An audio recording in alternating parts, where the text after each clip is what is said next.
I said, I'm not anti-thoughts and prayers by any means. I grew up in the very religious Deep South, a Baptist who went to a Catholic school where we prayed at least 4 times a day, plus Mass on Fridays and church on Sundays, sometimes twice. So spare me the anti-religion tweets. You can keep them.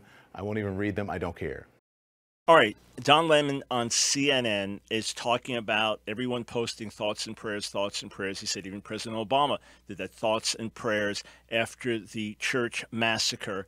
And he wanted to say that be more done than that. However, he went out of his way to say, look, I'm not anti-religion. I'm not bashing religion. Thoughts and prayers are important. So here's my problem. And Don, I hope you do get to watch this. You referenced reading your tweets, and I'll certainly tweet this to you once it's available. But Don, if your goal is not to demean thoughts and prayers, if your goal is not to demean the importance of people praying, then why make the contrast at all? All right, everybody, here's a little bit more of Don Lemon's talk. These God-fearing Christians were in church. They were already praying. Thoughts and prayers did not stop an oversight from the justice system, which enabled a guy who attacked his stepson and assaulted his wife from getting a gun. Thoughts and prayers didn't stop a troubled person from buying assault-grade weapons that took the lives of 26 people in an instant. All right, again, why downplay the importance of prayer in this context? Here. When the tragedy happens, is the first word out of your mouth going to be, we need to change the gun laws, or we need to see how there was a loophole? Is that the first thing, or is the first thing standing with the people? So all the tweets that Don Lemon cited, all of them that he played for the audience, were those were immediately after. This is the response to the suffering and pain.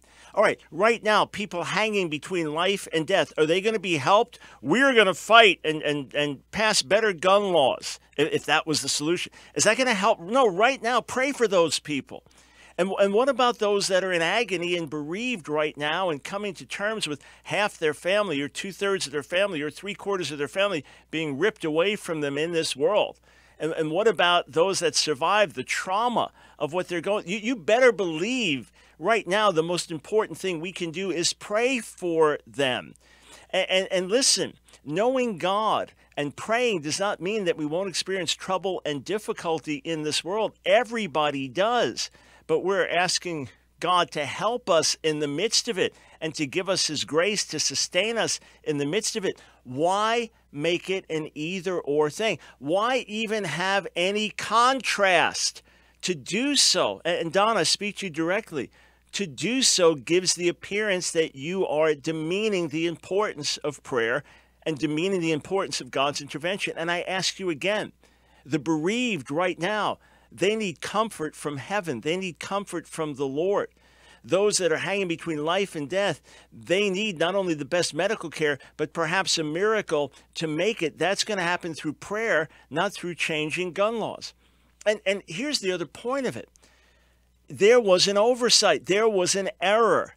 If the laws had been operating properly, if military personnel had rightly entered information into the database, if things were done properly a few years ago when the Senate was discussing cracking down on some of these loopholes and making sure things were properly entered, the man would not have been able to obtain a gun legally and perhaps would have even been in jail for trying to obtain a gun.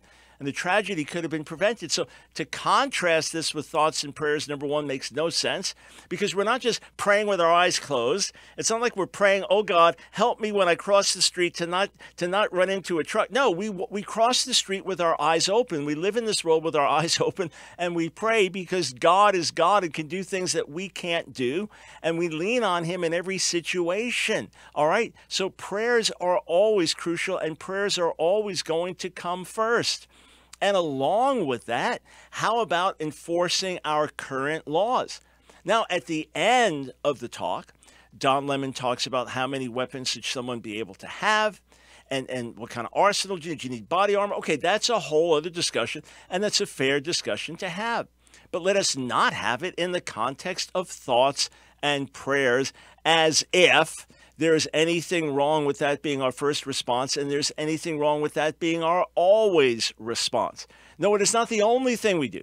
But John Bunyan said it like this. I may not have the quote exact, but it's roughly this.